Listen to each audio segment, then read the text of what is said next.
इनके साथ हमारे साथ आज स्टूडियो में मौजूद हैं हमना जैन, जो कि लिंकन्स इन यूके से क्वालिफाइड बैरिस्टर हैं और कानूनी शोबे for the last 10 years she is been working, advocate High Court हैं। इस वक्त वतीन टेलीकॉम में सीनियर लीगल काउंसिल के तौर पर काम कर रही हैं। बहुत सी मल्टीनेशनल कंपनीज के साथ काम कर चुकी हैं, बहुत सी जो है अवार्ड्स हासिल कर चुकी हैं।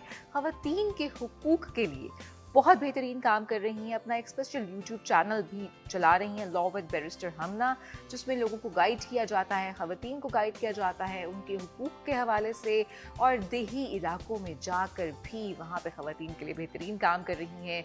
जिनसी तौर पर हरासा किए जाने वाली ख़वातीन जो कि कॉर्पोरेट सेक्टर में इस मसले का शिकार होती हैं, उनको भी लीगल एड फराहम करती हैं। बहुत बेहतरीन काम कर रही हैं। वेलकम करते हैं हमना जैन को। Hamna, welcome to the morning. Thank you. कैसी हैं आप? मैं बिल्कुल ठीक हूँ। But coming towards you Hamna, सबसे पहले तो ये बताइए कि लिंकन्स इन से आपने एजुकेशन हासिल की, फिर यहाँ पे भी पिछले 10 साल से आप काम कर रही हैं। कितना चैलेंजिंग है और इस सफ़र का आगाज़ कैसे हुआ? क्योंकि हम देखते हैं कि इट्स अ मेल शिविनिस्टिक सोसाइटी कहा जाता है, और स्पेशली जो आपकी फील्ड है, सो इसमें भी किस तरह इतनी जगह बनाई अपने? इनिशियली जब मैंने स्टार्ट किया था तो मेरा कोई इरादा नहीं था कि मैंने लॉ करना है। मैंने OA लेवल्स के अंदर अपना बिजनेस स्टडीज़ थी मेरे पास। आई रियली लाइक इकोनॉमिक्स, तो इकोनॉमिक्स में मेरे ग्रेड्स भी अच्छे आ गए थे। तो मुझे था कि मैं लम्स, IBA, ये जो अच्छी यूनिवर्सिटीज़ हैं इसमें कोई टेस्ट वगैरह दे के और आगे बिजनेस स्टडी से ही रिलेटेड है, बैंक्स वगैरह, उसमें काम कर लूँगी। लेकिन मेरे फादर की तरफ से ये था कि उन्होंने कहा कि because you are a female and you should be starting something which is professional. So professional होने के लिए either you could be a doctor और लॉयर। सो उनका ये रुझान था, वो खुद डॉक्टर थे, तो उनका था कि तुम क्योंकि तुम मेडिकल में तुमने नहीं लिया तो तुम लॉ करो। खैर वो लॉ एक मैं जाके एप्लीकेशन अपना वो दे आई और मैंने फिर अपनी उसमें दाखिला ले लिया। So I was very much incline towards that.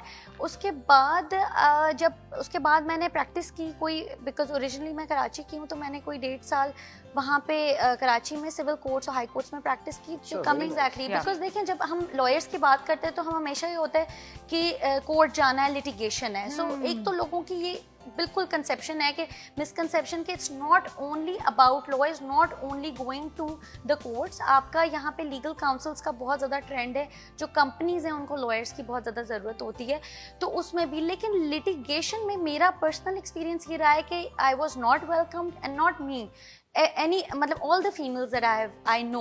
सो वहाँ पे आपको बुली करते हैं, कैट कॉल करते हैं। दिस इज अ ट्रेंड, और ये दिस इज अनफॉर्चुनेट। पिछले कोई आप सही कह रही हैं, लेकिन अच्छी बात जो है, जिस तरह कि अब हमारी खवातीन, आप जैसी एम्पावर्ड खवातीन है, वो अपनी जगह खुद बना रही हैं। बड़ा अच्छा लगता है कि जजेस भी हैं खवातीन बन रही हैं, इवन कि अब तो जनरल स्पेसिफिकली वहाँ पे हमें नजर आ रही है। जी बिल्कुल, कॉर्पोरेट में आ गई है बहुत ज़्यादा, क्योंकि ये जो मल्टीनेशनल कंपनीज है इनका बेसिकली यही है कि एक रूल है कि आपके हर डिपार्टमेंट में एक फेयर अमाउंट ऑफ फीमेल होना बहुत ज़रूरी है, ratio, and which is one of the things, और जिसकी वजह से फीमेल कंफर्ट लेवल बहुत ज़्यादा बढ़ गया है, फीमेल की रिप्रेजेंटेशन बहुत ज़्यादा बढ़ गई है, उनका से बहुत ज़्यादा है। अच्छा कर रही हैं फीमेल, खुद ही जगह बनाती हैं। आई पर्सनली थिंक ये तो हम इस पे तो हम हमेशा से बात करते हैं ना कि खवातीन अपनी जगह खुद बना लेती हैं। आप ये देखिए कि मर्द जो है वो प्रॉपर क्रेडिट देते हैं खवातीन को। ये पहली दफा हो रहा है हमारे शो में कि सलमान क्रेडिट दे रहे हैं, but this is a fact actually कि खवातीन बाकी बहुत अच्छा काम करी, बहुत बेहतर काम करी। तो लिंकन्स इन का जो एक्सपीरियंस था आपका, उस हवाले से थोड़ा सा बताइए। सो लिंकन्स इन मैं गई अपने पोस्ट ग्रेजुएशन के लिए आफ्टर माई LLB। और वाई लिंकन्स इन, बिकॉज एक तो ऑब्वियसली फादर का था कि लॉ करो, फिर वो बारट लॉ हमारे मुल्क में आके यहाँ पे एक बहुत वैल्यू होती है कि बैरिस्टर, बिकॉज कायदे आज़म मोहम्मद अली जिन्ना भी लिंकन्स इन के थे, फिर all these other leaders, Gandhi, and then ये मार्गरेट थैचर हो गई आपकी, टोनी ब्लेयर। सो ये all these people have been, और भी काफ़ी जो है फेमस लीडर्स जो हैं वहाँ के ग्रेजुएट। तो खैर बारट लॉ बेसिकली आपको ट्रेन करता है कि आप जो हो कोर्ट में रिप्रेजेंट किस तरह, आपको how to do advocacy. So वो आपको ये सिखाता है, but it's considered to be a post grade. So overall experience studying in the UK was amazing. I think it's not only about the education system, तो उनका बहुत बहुत बेहतर है, लेकिन एक ओवरऑल एक पर्सनल ग्रूमिंग मिल गई, आपको इंडिपेंडेंट रहने की आदत पड़ गई, फाइनेंसेस देखने की। तो एक जनरली जो मुझे मुझे बहुत बड़ा एक एक्सपोजर मिला, डिफरेंट लोगों के साथ इंटरेक्शन करना, वहाँ के टीचर्स वगैरह वो काफ़ी डिफरेंट तरीके से आपको ट्रेन करते हैं। क्या बात है। nice, तो कैसा और महसूस होता है, मतलब जिस जगह से कायदे आज़म मोहम्मद अली जिन्ना ने तालीम हासिल की, आप जाते हैं वहाँ पे, मैंने सुना है कि बहुत बड़ी उनकी तस्वीर भी आवेज़ा है, तो क्या महसूस होता है उस वक्त, क्या फीलिंग्स होती हैं? बिल्कुल, बहुत फर्स्ट टाइम जब मैं लिंकन्स इन गई थी तो उनकी तस्वीर सबसे आगे, वो काफ़ी बड़ी तस्वीर, तो आई वॉज वेरी वेरी प्राउड, और ये बिल्कुल ही एक प्राउड मोमेंट है। हालांकि ये इसमें और भी लीडर्स थे जिनकी तस्वीर लग सकती थी जो कि वहाँ से ग्रेजुएट थे, लेकिन कायदे आज़म की I am very proud to be a Pakistani. और बल्कि वहाँ लोग आके तस्वीरें ही खिंचवाते हैं, सबसे पहला उनका स्टेप होता है कि वो कायदे आज़म मोहम्मद अली जिन्ना। तो वही बात है कि जब पाकिस्तानी इतना बेहतरीन अंदाज में पाकिस्तान को रिप्रेजेंट करते हैं, बाहर जाते हैं, और जब अपने कायद की वहाँ पे तस्वीर देखते हैं तो डेफिनेटली एक बहुत ही बेहतरीन फीलिंग होती है। हमना से जानेंगे कि ख़वातीन के लिए क्या काम कर रही हैं, उनको एम्पावर करने के लिए। तो हमना सबसे पहले ये बताइए कि आपने एक यूट्यूब चैनल भी बनाया हुआ है जिसके थ्रू आप अवेयरनेस दे रही हैं, साथ ही साथ आप लोग मुख्तलिफ कैंप्स लगाते हैं जहाँ पे ख़वातीन को उनके राइट्स के हवाले से अवेयर किया जाता है। सो किस तरह ये चीज़ें लेके चल रही हैं? अच्छा, सबसे पहले जो YouTube चैनल है उसका बेसिकली मेरा मकसद ये था कि जो लॉ स्टूडेंट्स हैं या फिर जो लॉयर्स प्रोफेशन में हैं या फिर जो आम आवाम है पाकिस्तान, उनको ये पता होना चाहिए कि उनके राइट्स क्या हैं, उनके हुकूक क्या हैं। और वो इस चैनल के ज़रिए मैं एक सीरीज़ चलाती हूँ जिसमें जो लॉज हमारे लोकल हैं, कि फॉर एग्जांपल है किसी को अगर FIR दर्ज करानी है, कोई क्राइम देख लिया है, कोई कुछ हो गया, इस तरह के जो राइट्स, आपके फंडामेंटल राइट्स, कॉन्स्टिट्यूशन क्या कहता है, वो सारी चीज़ें मैंने इसमें कवर की हुई हैं। और जो लीगल एड कैंप्स हैं, अच्छा, other than working as you know in a company as a corporate lawyer, मेरा ये काफ़ी अरसे से मैं सोशल वर्क कर रही थी, जिस पे मुझे ब्रिटिश काउंसिल ने भी 1-2 दफ़ा इस पे अवार्ड्स दिए। जो हमारे रूरल एरियाज़ हैं पाकिस्तान के, वहाँ जाकर जो specially women, so it was targeted towards women, के औरतों को ये पता हो कि उनके हुकूक क्या हैं। अगर तो कोई डिवोर्स है या कोई बच्चे की कस्टडी से रिलेटेड है, इनहेरिटेंस से, तो वो चीज़ें अवेयरनेस फैलाना। सो वो कुछ रिपीटेड कैंप्स किए, उसका रिस्पॉन्स भी बहुत अच्छा आया, और एक्चुअली लोगों को ये अवेयरनेस उसके बाद से काफ़ी NGOs भी इन चीज़ों पे काम कर रहे हैं। लेकिन मुझे बड़ा अच्छा एक रिस्पॉन्स मिला कि, और स्पेशली माइनॉरिटीज़ के हवाले से भी जो पाकिस्तान में रहते हैं, वो भी, उनके हवाले से भी मैंने देखा कि उनको भी बहुत ही, जिस तरह what should be the rights भी, क्योंकि देखिए एजुकेशन। अच्छा, जी, ये आप बिल्कुल सही कह रही हैं, क्योंकि कम्युनिकेशन गैप है, हाँ, लोगों को अंदाजा ही नहीं है। एक जनरली मैंने देखा है कि ख़वातीन तो क्या, जनरली बहुत से शहरियों को अंदाजा नहीं होता कि उनके क्या क्या हुकूक हैं। तो आप ये जो कैंप्स लगा रही हैं, बड़ा अच्छा काम है। कहाँ कैंप्स आप लोग लगाते हैं पाकिस्तान में, क्या मुख्तलिफ शहरों में जाते हैं? हमने भी टोटल 3 कैंप्स ही लगाए थे, ये इंटीरियर सिंध में, सो ये बदीन में, थरपारकर में, एंड आपकी एक और वहाँ पे गांव है सिंध में, उसका नाम है खोखर। तो वहाँ पे खोखर में माइनॉरिटीज़, ये मैं थोड़ा बता देती हूँ कि वहाँ पे ना हमारे पाकिस्तान में ही रह रहे हैं जो अफ्रीकन हिंदू कम्युनिटी बिल्कुल है, जो कि थरपारकर में इमिग्रेंट्स रहते हैं। सो इसके ऊपर भी मेरे लॉ जो चैनल है उसमें मैंने ये कवर किया हुआ है कि जो इमिग्रेंट्स हिंदू कम्युनिटी रहती है थरपारकर में, ये किस तरह माइग्रेट करती है थरपारकर की पाकिस्तान की साइड पे, क्योंकि बॉर्डर लगता है हमारा। तो वो ड्यूरिंग जब सीज़न आता है, जब बारिशों का, ग्रीनरी वगैरह, तो वो नोमैड्स होते हैं, वो किस तरह रहते हैं, फिर उनको इंडिया से पाकिस्तान आ जाते हैं। मजे की बात है ये, क्योंकि ये थरपारकर जो है, आप इसी तरह पाकिस्तानी नोमैड्स भी जाते हैं वहाँ पर।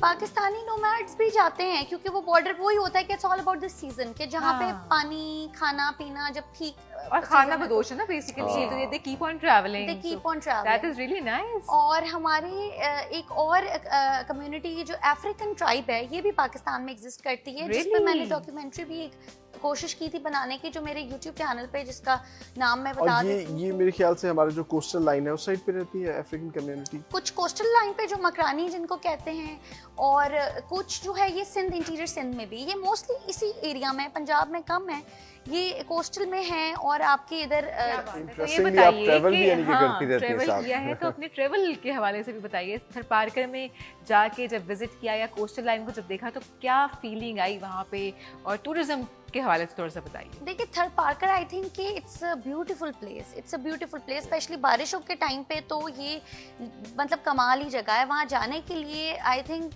बाहर से लोग आएँ, क्योंकि कल्चरली बहुत ज़्यादा ये एक डाइवर्स सी जगह है। और ये पाकिस्तान में एक तो लोग जाते हैं, ठीक है, हमारे कश्मीर वगैरह है वो भी बहुत खूबसूरत हुंजा, लेकिन this is a place to be discovered because there जो है आपका कल्चरली आपको वहाँ के लोग बहुत वेलकम है। और वहाँ का जो हैंडीक्राफ्ट जो है वहाँ के, वो आप देखें, और बड़े उन्होंने एक नॉन प्रॉफिट उस पे बेच रहे हैं और बड़े अच्छा उनके जो हट्स हैं वही बड़े मजे के लगते हैं, और उसके अलावा जो उनकी खवातीन की ड्रेसिंग है, इतने बड़े बड़े बैंगल्स पहनती हैं, ये बड़ा अच्छा लगता है ट्रेडिशनल। जो टैटूज होते हैं और वो बड़ी पियर्सिंग्स, वो सारी वही कल्चर है जो इंडिया का एक वो बहुत खूबसूरत कल्चर है राजस्थान और ये तमाम इस पूरी पट्टी का। और मेरा ख्याल है वही बात है, एक्सप्लोर करने की जरूरत है सलमान, और हमें एक्सप्लोर करते रहना चाहिए, बिल्कुल करते रहना चाहिए। सो हम ना आपकी तरफ आते हैं, you have been to UK, वहाँ पे भी आपने ज़ाहिर है ट्रैवल एंड टूरिज्म के हवाले से हम बहुत बात करते हैं, पूरी बहुत से लोग जाते हैं सिर्फ एक्सप्लोर करने के लिए। सो कितना पोटेंशियल आप पाकिस्तान में देखती हैं कि हम पाकिस्तान में टूरिज्म को बढ़ा सकते हैं? और एक कंपैरिजन अगर मैं आपको कहूँ कि करिएगा वहाँ के टूरिज्म में और यहाँ की फैसिलिटीज़ के हवाले से, तो क्या कहेंगे?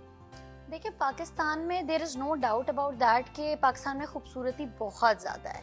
और अगर यूके का कंपैरिजन करें, या मैं और जैसे ये बड़े मशहूर फेमस जो फ्रेंच एल्प्स हो गए, स्विस एल्प्स हो गए, मैं 2 साल पहले फ्रांस गई थी, फ्रेंच एल्प्स स्कीइंग के लिए फेमस है। और जब वहाँ के मैंने पहाड़ देखे तो मुझे लगा कि ये, क्योंकि मैं कश्मीर होकर आई थी, तो मेरे दिमाग में था कि फ्रेंच एल्प्स क्या कोई चीज़ होगी, भला चीज़ होगी कि मतलब जबरदस्त, उससे भी खूबसूरत होगा। लेकिन वो तो मुझे हमारे कश्मीर के पहाड़ों के सामने हिल्स लग रही थी, वो इतनी छोटी। हमारी we have like huge potential, we have इतनी ज़्यादा ब्यूटी है कि मैं स्वाद में तो बकायदा स्कीइंग शुरू हो गई मालम जब, बड़ी बेस्ट लोकेशन है। बिल्कुल। और इनफैक्ट हुंजा में रिसेंटली लास्ट ईयर गई थी, आई वाज अमेज्ड। जो जर्नी बाय कार हमने की थी, इट वाज ब्यूटीफुल। वो उसका एक अलग जो खूबसूरती है, अलग किस्म के पहाड़ हैं वहाँ पे, अलग खूबसूरती है। और कश्मीर तो इज़ ब्यूटीफुल, लेकिन कंपैरिजन में देखें बात ये है कि कुछ चीज़ें की जा सकती हैं जो ज़्यादा बेहतर हों।